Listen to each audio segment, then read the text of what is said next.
পুলিশের আন্দোলনে অংশগ্রহণ করা আমি একজন সাধারণ পাবলিক আসছি প্রথম আলো নিয়ে কিছু কথা কইতে। এই প্রথম আলো ইন্ডিয়ার দালালি করতেছিল গত 15 বছর, সমস্যা নাই, কিন্তু বলে নাই। এখন তাদের মা চলে গেছে, তারপরও দালালি করা জানতেছে না। এটা তো হইতে পারে না প্রিয় ভাইরা। এখন আমাদের প্রিয় পিনাকি ভট্টাচার্য দাদা সাংবাদিক ইলিয়াস একটা ঘোষণা দিচ্ছে যে এখানে গরু জবাই করবে প্রথম আলো জ্যাবল খাওয়ানোর জন্য।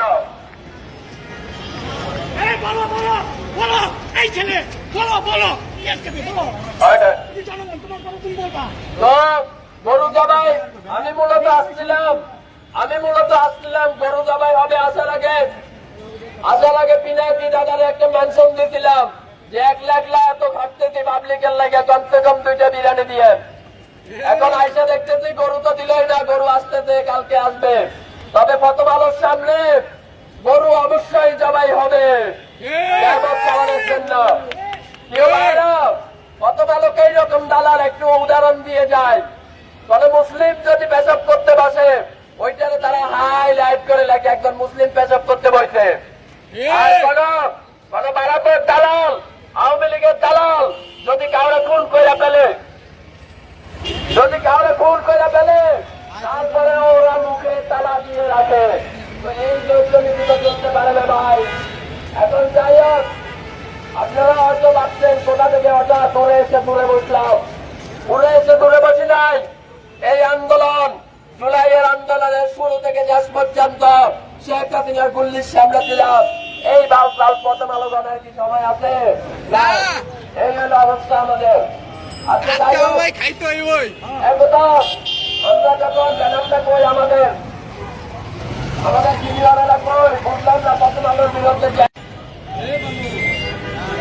প্রিয় ভাইয়েরা, একটা কথা বলি, একজন আপনারা আসছেন প্রথমে জনতা, এখন আসছে ছাত্র।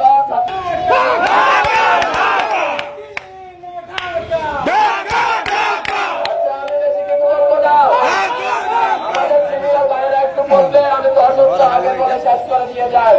আজ থেকে 1 সপ্তাহ আগে 1 লাখ বাংলাদেশের পাবলিক মায়ের খাওয়া তারা ভালো হয় না। এই হইল প্রথম আলো।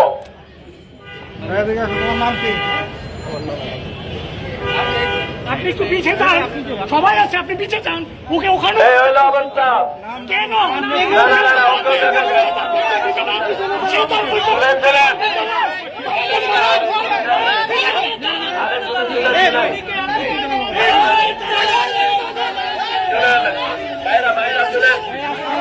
এই যে বাইরে একটা বাস্তব কথা বলি, আজকে বাইরা একটু দামের 2 মিনিট বাস্তব কথা বলে চলে যাবো। প্রিয় ভাইয়েরা, একটা বাস্তব কথা বলি।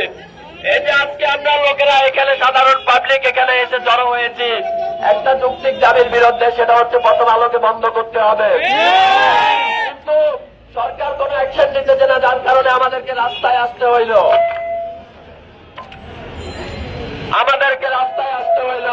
প্রিয় সরকার, আপনারা একটা কথা বলি, রক্তের বিনিময়ে আপনাকে বসাইছি চেয়ারে, আপনি সিচুয়েশন বোঝার চেষ্টা করেন। এই যে লোকগুলো একসাথে হইতে এখানে যদি আওয়ামী লীগের কলদেশের একটা গুলি চালাই দেয়, তখন আমরা কি আওয়ামী লীগের পদত্যাগ চাইবো না সরকারের? এই যে বিষয়টা, ছোটখাটো বিষয়টা, এই কথাটা আপনাকে কানে কে দিবে? আপনার গোয়েন্দা সংস্থা দিবে।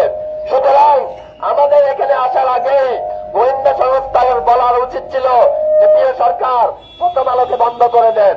কারণ পাবলিক যখন প্রথম আলোর সামনে দাঁড়াবে, ওইখানে যখন আওয়ামী লীগের লোকেরা গুলি চালাবে, মানুষ আপনার পদত্যাগ চাইবে, আওয়ামী লীগের না। তাহলে এই যে আমাদের গোয়েন্দা সংস্থার ব্যর্থতা, এখানে আমি জানি গোয়েন্দার অনেক লোক আছে। মাগরিবের পরে সরকারের কানে কানে গিয়ে বলবে, প্রিয় সরকার রাস্তাঘাট ঠিক আছে, কোনো সমস্যা নাই, আসলে তো মানুষ এখানে এসে জান দিয়ে ফেলতেছে। তো সরকার মনে করবে রাস্তাঘাটে কোনো সমস্যা নাই। গোয়েন্দারা কেন এটা চাইবে? কারণ গোয়েন্দারা চায় আমরা একটু অনাকাঙ্ক্ষিত ঘটনা ঘটাই দিই, আর এটা আর একটু বেশি হয়ে যাক, আর বিনিময়ে আমরাই সরকারের পদত্যাগ চাই। গোয়েন্দারা এটা চায়। তো প্রিয় গোয়েন্দা ভাইরা, অ্যাকসেপ্ট দ্য সিচুয়েশন, আপনারা এটা মেনে নেন। আপনার মা এই দেশ ছেড়ে চলে গেছে, আপনারা এটা বুঝতে পারতেছেন না কেন? ইচ্ছা করলে 5 তারিখে তৌহিদি পাবলিক জনতা এই প্রথম আলোকে মাটির সাথে মিশাই দিতে পারতো, কিন্তু মিশাই নাই। আমরা 5 তারিখে মিশাই নাই, আমরা দেখাইছি সহানুভূতি। আপনারা বুঝতেছেন আমরা দুর্বল হয়ে গেছি, এই হলো অবস্থা। তো প্রথম আলো মনে করতেছে আমরা দুর্বল হয়ে গেছি। আরে ভাই, সিচুয়েশন বোঝার চেষ্টা করেন। রাস্তায় দিয়ে যখন প্রথম আলো কি জানো নাম, সম্পাদকের নাম কি জানো? মাহফুজ নাম দিতে মতিউর রহমান, কত সুন্দর নাম। নাম দিতে ইসলামিক, আর বাটপারি করে ভারতের হয়ে। এই হলো বাংলাদেশের অবস্থা। এই ইসলামদারি নামদারি মতিউর, এরা ইসলামের যত ক্ষতি করছে, কোন হিন্দু ভাইও ইসলামের এত ক্ষতি করে নাই। এটা হলো বাস্তবতা। যখন কোন মুসলিম পেশাব করতে বসে, তখন সে কি করে? একজন মুসলিম পেশাব করতে বসছে, কারওয়ান বাজার ভাষাই দিতে। আর যখন হিন্দু একটা লোকের মাইরা খুন করে একদম সাফাই করে ফেলায়, ভারতের কোন দালাল, আওয়ামী লীগের কোন দালাল মাইরা সাফাই করে ফেলায়, তখন সে বসে বসে দেখে যেটা মন্তর এটা দেখার দরকার নাই। এই হলো প্রথম আলোর অবস্থা। তো ভাই, এগুলো তো আমরা মানবো না। আমরা তো জুলাই আন্দোলনের রাস্তায় ছিলাম। প্রিয় সরকার, আপনি যদি ব্যর্থ হন, এই প্রথম আলো এই দিল্লি স্টারকে যদি আপনি রাখেন, আপনি তো ব্যর্থ হবেন, এটা তো শিওর। আর আপনি যদি ব্যর্থ হন, কল্লাটা তো আগে আমার যাবে ভাই, বুঝেন না কেন? তো এটা আপনারে বুঝতে হবে। আমরা চাই না আপনার ব্যর্থতা, আমরা চাই না। তবে আপনাকে মাথায় রাখতে হবে, আপনার গোয়েন্দা সংস্থা পাবলিক ডিমান্ড কি চায়, পাবলিক হার্ট কি চায়, এই নিয়ে বরাবর আপনাকে কোনো রিপোর্ট দিচ্ছে না। আমি বলবো, দ্বিতীয়বাই থেকে এনএফআই যতগুলো গোয়েন্দা সংস্থা আছে, এদেরকে লাত্তি মেরে বের করে দেন। কারণ এরা, এই যে আজকে এখানে একটা মিটিং হচ্ছে না, এরা এই সরকারকে বলবে না, রাতে যাইয়া বলবে পাবলিক শান্ত আছে। পাবলিক কি শান্ত আছে?